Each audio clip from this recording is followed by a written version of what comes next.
World teacher channel వీక్షిస్తున్నటువంటి ప్రేక్షక మహాశయులందరికీ కూడా నమస్సుమాంజలు.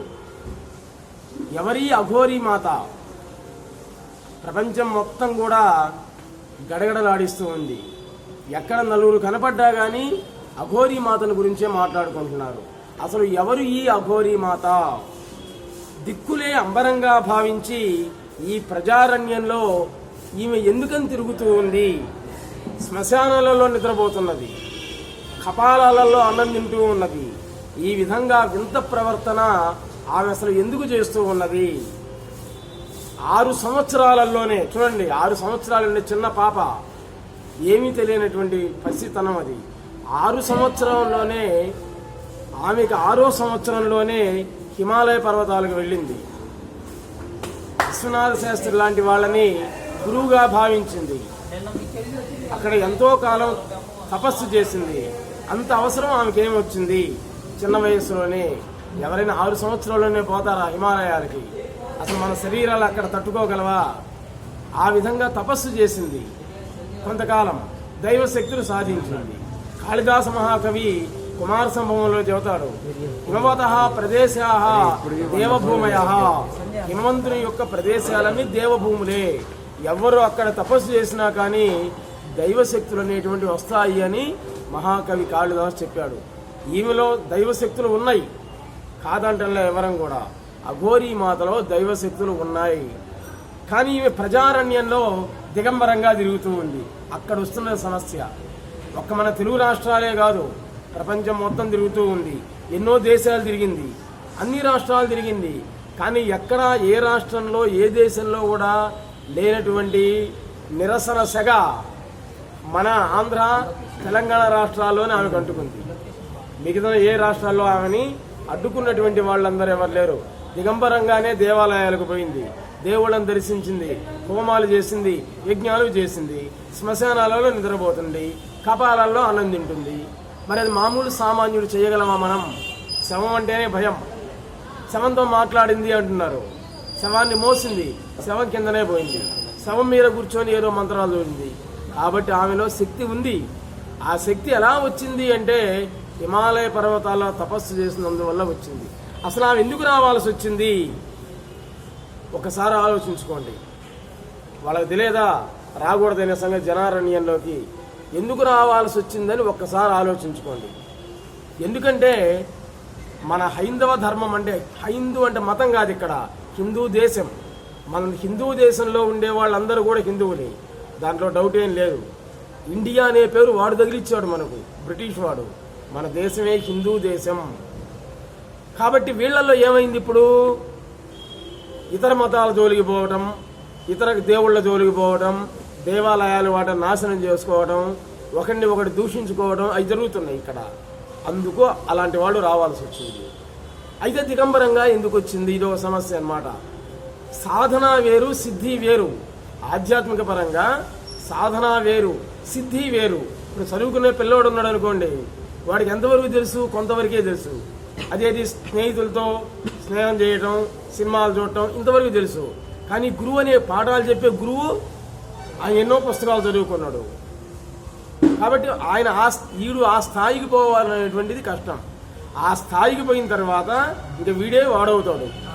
ఇది అఘోరీ పరిస్థితి ప్రస్తుతం.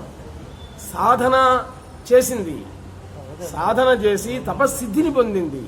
సాధన వేరు, సిద్ధి వేరు. సిద్ధి కోసం చేసేటువంటి ప్రయత్నమే సాధన అవుతుంది. ఆమె సాధన చేసి సిద్ధి పొందింది కాబట్టి సిద్ధి పొందినటువంటి వాళ్ళకి ఇంకా దిక్కులే అంబరాలు, అంతే. వాళ్ళ దృష్టిలో అంతే. అంతా కూడా ఆకాశ మార్గం అన్నమాట. ఆకాశాన్ని వాళ్ళు చూస్తూ ఉంటారు.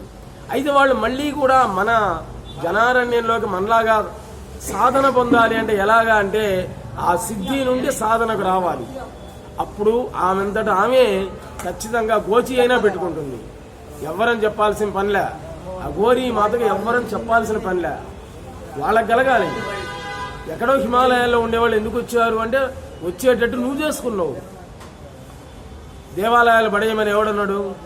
హైదరాబాద్లో, తెలంగాణ రాష్ట్రంలో ఒక అమ్మవారి శిరస్సే ఖండించారు. అది చేయమని ఎవడన్నాడు చెప్పండి? అసలు అవి చేయొచ్చా? అట్లా చేయొచ్చా?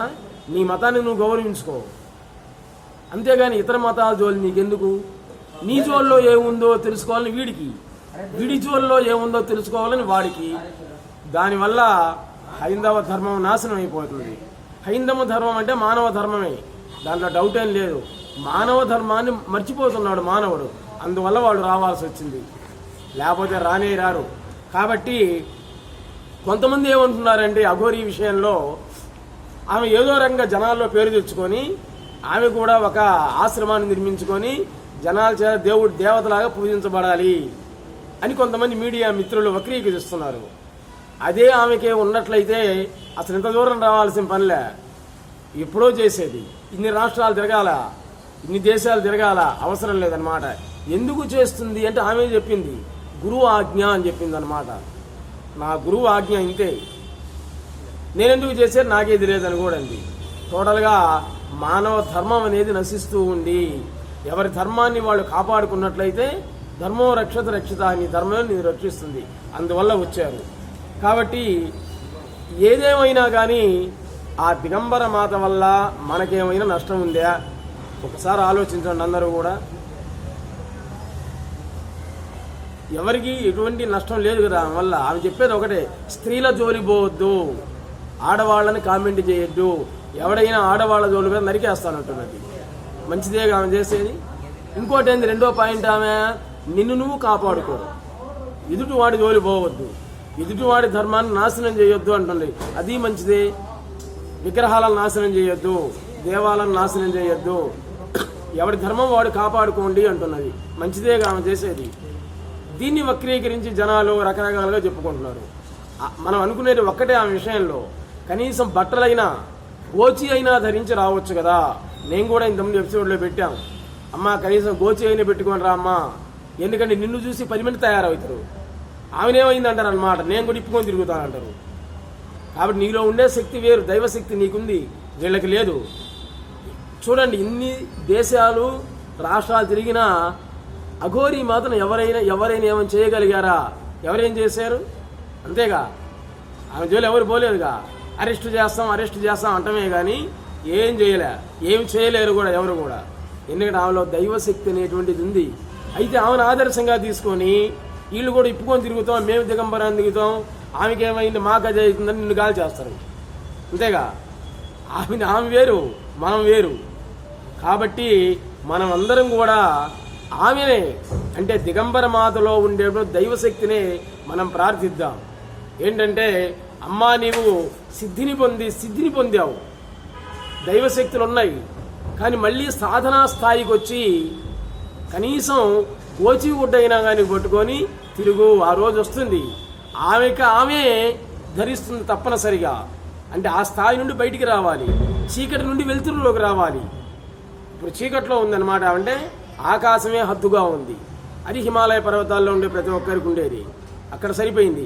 ఆమె ఇక్కడ జనారణ్యంలా కనపడట్లే ఆమెకి, అక్కడే కనిపిస్తున్నది అనమాట. ఆకాశం మొత్తం శూన్యం, ఆకాశం గగనం శూన్యం.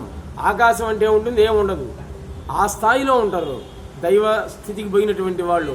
ఆమె మళ్ళీ ఈ స్థాయికి వచ్చి కనీసం ఆ గోచిగుడ్డ అయినా పెట్టుకొని తిరగాలని మనం ఆమెలో ఉండేటువంటి దైవశక్తిని ప్రార్థిద్దాం.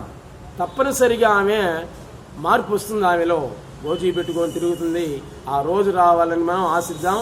ఆమె వల్ల ప్రస్తుతం మాత్రం ఎవరికి ఎటువంటి నష్టము లేదు, లాభము లేదు. ఇంకా ఒక రంగ ఉపయోగ ధర్మాన్ని రక్షిస్తాను అంటుంది. నమస్తే, నెక్స్ట్ ఎపిసోడ్లో కలుద్దాం.